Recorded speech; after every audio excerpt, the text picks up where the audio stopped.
है आज के दिन किन चीजों का दान करना चाहिए और कौन सा उपाय करना चाहिए जिससे कि जिस भी मनोकामना से पूजा आराधना कर रहे हैं, दान कर रहे हैं, आपकी वो मनोकामना पूर्ण हो। इसके लिए आज विशेष क्या करना चाहिए, ये संपूर्ण जानकारी आपको आज की वीडियो में मैं शेयर करने वाली हूँ। तो वीडियो को पूरा जरूर देखिए और अगर आपको आज की वीडियो अच्छी लगे तो इसे लाइक भी जरूर कीजिए, शेयर भी जरूर कीजिए फैमिली फ्रेंड्स के साथ। और चैनल पर पहली बार आए हैं, अगर अभी तक आपने चैनल को सब्सक्राइब नहीं किया है तो आज की वीडियो अगर आपको अच्छी लगे तो चैनल को सब्सक्राइब जरूर कर लीजिए और बेल बटन को भी प्रेस कर लीजिए। तो इससे ये होगा कि इस चैनल पर जो भी नई वीडियो अपलोड होंगी उनकी नोटिफिकेशन आपको सही समय पर प्राप्त होगी। और अब जानते हैं कि साल 2024 में अक्षय तृतीया की तिथि कब है। तो देखिए, पंचांग के अनुसार अक्षय तृतीया की तिथि प्रारंभ हो जाएगी 10 मई को सुबह 4:17 पर, मतलब ब्रह्म मुहूर्त में तृतीया तिथि प्रारंभ हो रही है और समाप्त होगी 11 मई की रात्रि में 2:50 पर। तो सूर्योदय काल के अनुसार 10 मई 2024 को यानी कि शुक्रवार के दिन अक्षय तृतीया मनाई जाएगी। अब ये अत्यंत ही श्रेष्ठ और दुर्लभ संयोग हमें प्राप्त हो रहा है अक्षय तृतीया का, क्योंकि इस दिन शुक्रवार भी है जो कि माँ लक्ष्मी का प्रिय दिन होता है और सुख समृद्धि देने वाली अक्षय तृतीया की तिथि शुक्रवार के दिन इस बार मनाई जा रही है। बात करें पूजा के शुभ मुहूर्त के बारे में तो देखिए, 5:33 से मतलब प्रातः काल में 5:33 से पूजा का शुभ मुहूर्त प्रारंभ होगा और दोपहर 12:18 तक आप पूजा कर सकते हैं। ऐसे में अक्षय तृतीया पर पूजा का जो शुभ मुहूर्त आपको प्राप्त होगा कुल 6 घंटे 44 मिनट का होने वाला है। अब जैसे कि अक्षय तृतीया पर सोना खरीदा जाता है, तो सोना खरीदने का शुभ मुहूर्त क्या होगा। देखिए, अक्षय तृतीया अपने आप में अबूझ मुहूर्त है। इस पूरे दिन में आप कभी भी सोना, चांदी या महंगे रत्न खरीद सकते हैं, चाहे तो भवन खरीद सकते हैं, जमीन खरीद सकते हैं, गाड़ी खरीद सकते हैं, मतलब कोई भी खरीदारी आप कर सकते हैं। पूरा दिन शुभ होता है तो किसी भी समय आप खरीदारी कर सकते हैं।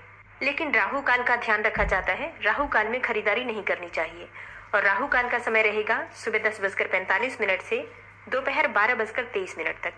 तो इस समय को छोड़कर बाकी किसी भी समय आप खरीदारी कर सकते हैं, कोई दिक्कत नहीं है। अक्षय तृतीया अपने आप में एक बहुत ही श्रेष्ठ और दुर्लभ संयोग होता है। इस दिन आप कोई भी खरीदारी करते हैं तो उसे शुभ ही माना जाता है। इस दिन भगवान श्री हरि विष्णु और माँ लक्ष्मी की यानी कि लक्ष्मी नारायण की पूजा आराधना विशेष रूप से की जाती है। इसके अलावा परशुराम भगवान की पूजा की जाती है, हयग्रीव अवतार की पूजा की जाती है और नर और नारायण की पूजा आराधना भी की जाती है। तो जो भी पूजा आप करना चाहते हैं, जो शुभ मुहूर्त मैंने आपको बताया, इसी शुभ मुहूर्त में आप पूजा आराधना कर सकते हैं। आज के दिन स्नान, दान, जप, हवन, तर्पण इत्यादि कार्य के लिए बहुत श्रेष्ठ माना जाता है। ये सभी कार्य अगर आज के दिन किए जाते हैं तो अक्षय पुण्य प्राप्त होता है, मतलब एक ऐसा पुण्य फल जो आप जन्म जन्मांतर के लिए संचित कर लेते हैं। दोस्तों, शास्त्रों के अनुसार अक्षय तृतीया पर सोना खरीदने से माँ लक्ष्मी की कृपा प्राप्त होती है। और हाँ, अक्षय तृतीया को अबूझ मुहूर्त माना जाता है, इसलिए इस दिन बिना पंचांग देखे पूरे दिन में कभी भी आप कोई भी कार्य कर सकते हैं। ये दिन इतना शुभ होता है कि इस दिन किसी भी प्रकार का मांगलिक कार्य किया जा सकता है। कोई भी अगर आप प्रॉपर्टी खरीदना चाहते हो, वाहन खरीदना चाहते हैं, सोने या चांदी खरीदना चाहते हैं, कोई महंगी धातु खरीदना चाहते हैं या कोई भी मांगलिक कार्य करना चाहते हैं, विवाह या गृह प्रवेश इत्यादि, तो वो सभी कार्य बिना मुहूर्त दिखाए आज के दिन आप कर सकते हैं। पूरा दिन बहुत शुभ होता है। अब बात करें अक्षय तृतीया की पूजा विधि के बारे में तो देखिए, अक्षय तृतीया के दिन सुबह जल्दी उठ जाइए। जल्दी का मतलब होता है कम से कम सूर्योदय से पहले जरूर उठ जाइए। ब्रह्म मुहूर्त में उठ जाते हैं तब तो अत्यंत ही श्रेष्ठ होगा। स्नान इत्यादि से निवृत्त होकर और उसके बाद भगवान लक्ष्मी नारायण की आज के दिन पूजा आराधना की जाती है। सबसे पहले सूर्यदेव को जल अर्पित कर लीजिए। उसके बाद से अपने घर के मंदिर में आप चाहे तो अलग से चौकी लगाकर भी पूजा कर सकते हैं या फिर मंदिर में जहाँ पर श्री हरि विष्णु और माँ लक्ष्मी विराजित हैं उनके पास भी कलश की स्थापना करके पूजा आराधना कर सकते हैं। और हाँ, अक्षय तृतीया की जो पूजा आराधना की जाती है उसमें कलश की स्थापना अत्यंत आवश्यक होती है। कलश की स्थापना करके ही हम लक्ष्मी नारायण की पूजा आराधना करते हैं।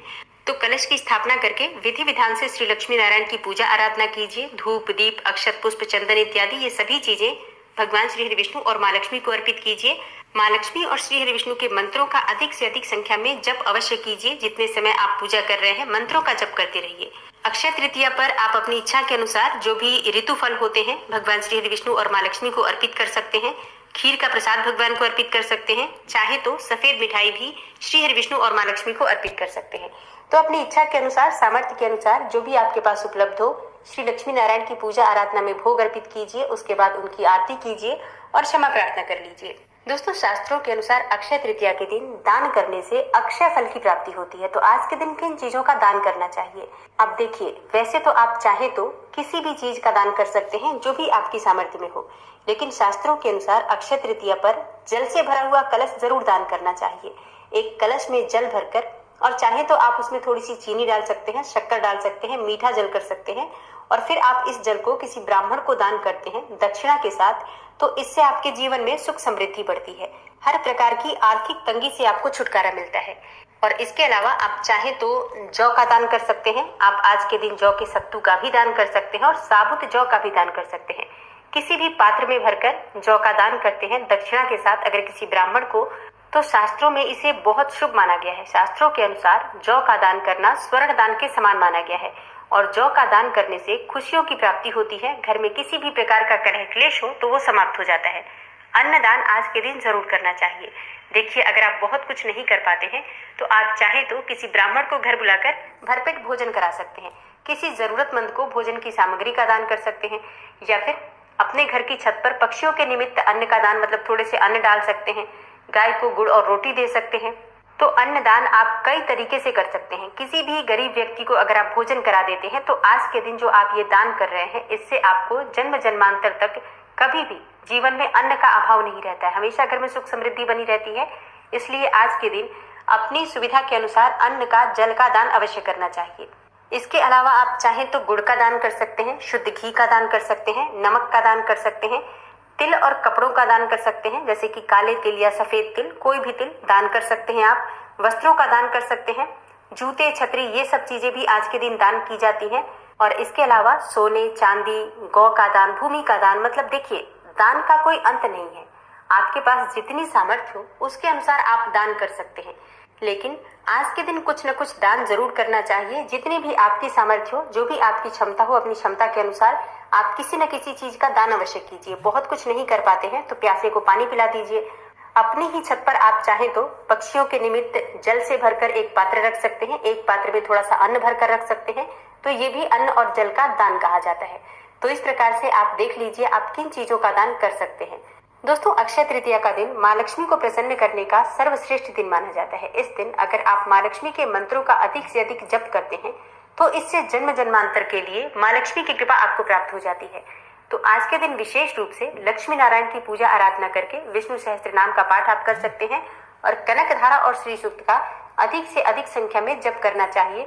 और जो भक्त कनक धारा या श्री सूक्त का पाठ नहीं कर पाते हैं, कोई भी छोटा सा मंत्र माँ लक्ष्मी का ले लीजिए, जैसे कि ओम श्रीम श्रीयै नमः। इस मंत्र का अधिक से अधिक संख्या में जप कीजिए। घर के आसपास कोई भी मंदिर हो, किसी भी देवी देवता का मंदिर हो, तो वहां जाकर उनकी पूजा आराधना कीजिए, दीपदान कीजिए। शिवालय हो तो शिवलिंग पर आज जल से अभिषेक करना चाहिए, गंगा जल से विशेष रूप से। इसके अलावा पंचामृत या फिर कच्चे दूध से भी शिवलिंग का अभिषेक करना चाहिए।